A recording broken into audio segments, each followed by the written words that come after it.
Olá pessoal, eu sou Carlos Tonazzi, fundador do Bate-Papo com o Estomaterapeuta, e hoje nós vamos discutir sobre deiscência de sutura, um assunto atual do dia a dia de toda a enfermagem, ok?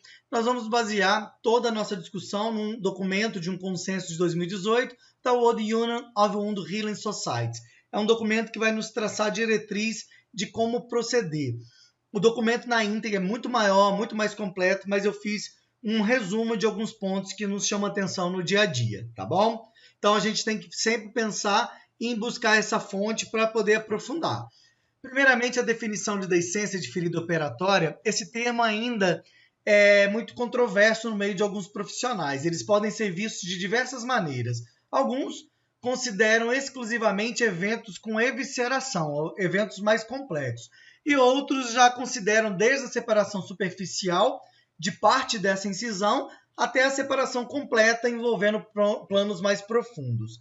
E este documento ele vai tratar de deiscência de ferida operatória todos os níveis de separação de margens de sutura, independente se é superficial ou se é profunda. Foi fechado primariamente, feita uma sutura, houve uma ruptura, isso nesse documento é considerado uma deiscência.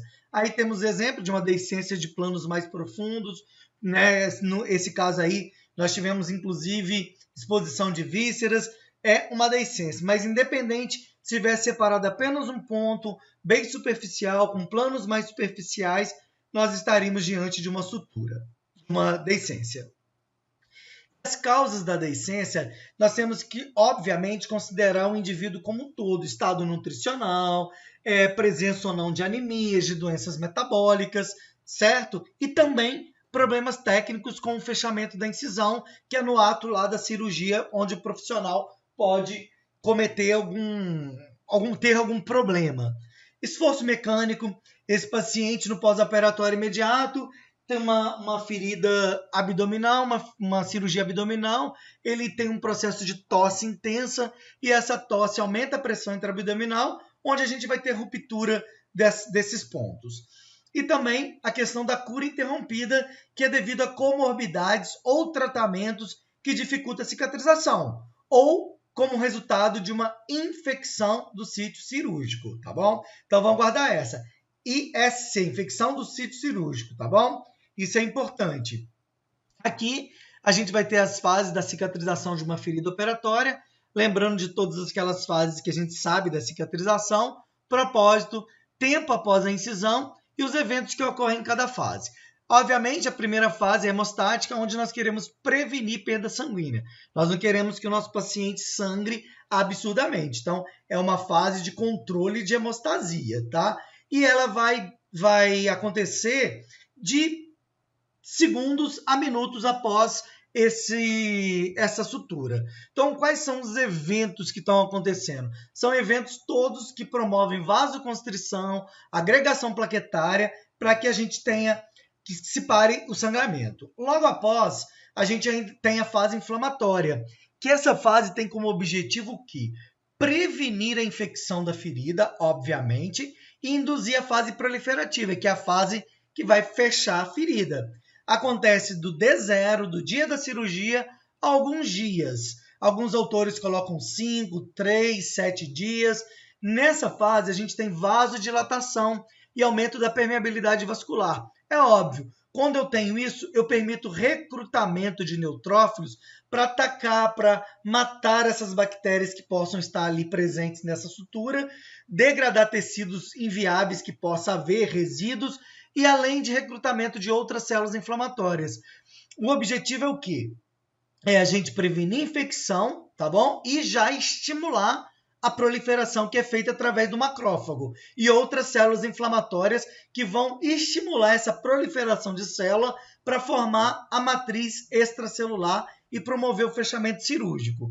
A fase proliferativa propriamente dita, que vai reparar a ferida, começa no D2, D3, até algumas semanas. Eu tenho nessa fase proliferação de fibroblastos que vão produzir colágeno do tipo 2. E a matriz celular é sintetizada. Tenho formação de novos vasos, que é o tecido que eu chamo de granulação. Ceratinócitos migram também para estimular essa repitelização. Então, eu granulo, tem a formação do tecido de granulação para seguir com o processo de repitelização que vai ser estimulado pelos ceratinócitos que foram traídos para o local, ok? E na subsequência nós temos a maturação ou remodelação, que é para fortalecer essa reparação, tá? É como se fosse finalizar esse processo de cicatrização, que acontece de 21 dias a 2 anos. E a gente tem que considerar, né, numa ferida operatória, que nós temos planos mais profundos que também precisam estar estabilizados e cicatrizados. E como evento principal, a gente já vai ter alguns colágenos do tipo 2 que são substituídos por colágenos de tipo 1, que são mais fortes, mais bem organizados, tá bom? Além de miofibroblastos que vai contrair a ferida, reduzindo essa área. Então aí nós temos as fases, né, desse processo de cicatrização. É interessante esse slide aí, onde a gente vai observar a força do tecido. Nós temos uma força natural do tecido quando ele não tem dano nenhum. A partir do momento que eu tive um trauma, que eu tive uma ferida, quando ele vai restabelecer aquela área, cicatrizar aquela área, ele não tem mais a força de antes. Com uma semana, ele tem apenas 3% da força anterior, a força têncil de resistência. Com 3 semanas, ele tem 30%. E com 3 meses, ele vai ter 80% do que era antes. Então, a gente costuma dizer que uma cicatriz ela não tem a força, a resistência de um tecido saudável que nunca teve uma lesão. Isso é muito importante a gente considerar. E aqui também a gente tem a proporção de deiscências infectadas. A gente vai entender daqui a pouquinho que nem a deiscência não significa infecção, tá bom? Mas, obviamente, pelas características da área abdominal, nós temos a maior, né, uma faixa alta aí de 52% a 61%. A episiotomia reina com maior de 80%, porque também a gente sabe, o períneo, toda essa área onde nós temos vários micro-organismos que favorecem esse processo de infecção dessas deiscências. Mas vamos lá, a gente tem abdominal que chega a 61%, colo retal 36,7%, no externo 49% e a episiotomia maior que 80%. Isso são dados desse consenso de 2018. Lembrando, e qual é a relação da deiscência com a infecção do sítio cirúrgico? Qual que existe relação disso daí? Então, a infecção ocorre quando micro-organismos em uma ferida proliferam até um nível que ela vai induzir a uma resposta local ou sistêmica. Isso eu tenho uma infecção. Essa infecção aumenta a produção de enzimas proteolíticas pelas células do sistema imunológico e pela atuação das próprias bactérias naquele local, que podem interromper a cicatrização e enfraquecer os tecidos, favorecendo a deiscência. Como resultado, a infecção do sítio cirúrgico pode causar a deiscência, porém, nem todas as incisões infectadas são detectadas, ok? É conhecido que algumas deiscências não têm relação com a infecção do sítio cirúrgico. Às vezes eu posso ter uma deiscência e não ter uma infecção local, tá? E um outro aspecto importante é que essa deiscência, que até então não tinha uma infecção, pode infectar. Então, a infecção pode se desenvolver na deiscência, podendo não ficar claro se essa infecção ocorreu antes ou depois. Então, as pessoas acabam confundindo, achando que toda deiscência é uma infecção por isso, porque desenvolveu uma infecção depois que a deiscência apareceu. Isso é importante a gente estar atento. A relação ainda dessa deiscência com a infecção do sítio cirúrgico. Infelizmente, alguns profissionais veem a deiscência como sinônimo de infecção.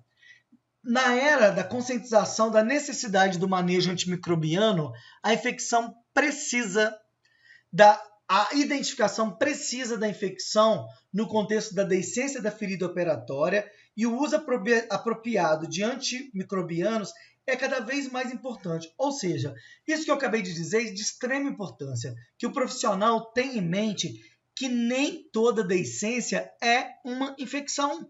Eu posso ter deiscência por esses fatores que eu falei e ainda não ter uma infecção. Porém, eu posso desenvolver uma infecção na minha deiscência. E aí fica meio confuso para eu poder saber se ela estava presente antes ou não. Por isso que é importante que o profissional monitore esse paciente, que esteja atento, principalmente nos primeiros dias, para ver como que está a evolução dessa cicatriz, que nós vamos discutir isso e outras coisas no nosso próximo vídeo, ok? Então, no nosso próximo vídeo, a gente vai falar desses outros aspectos. Eu espero que, se vocês estiverem gostando, que assistam o vídeo 2, que curta, que compartilhe e que nos sigam nas redes sociais, no Instagram e na página do Facebook Bate-Papo com o Estomaterapeuta, ok? Eu agradeço a todos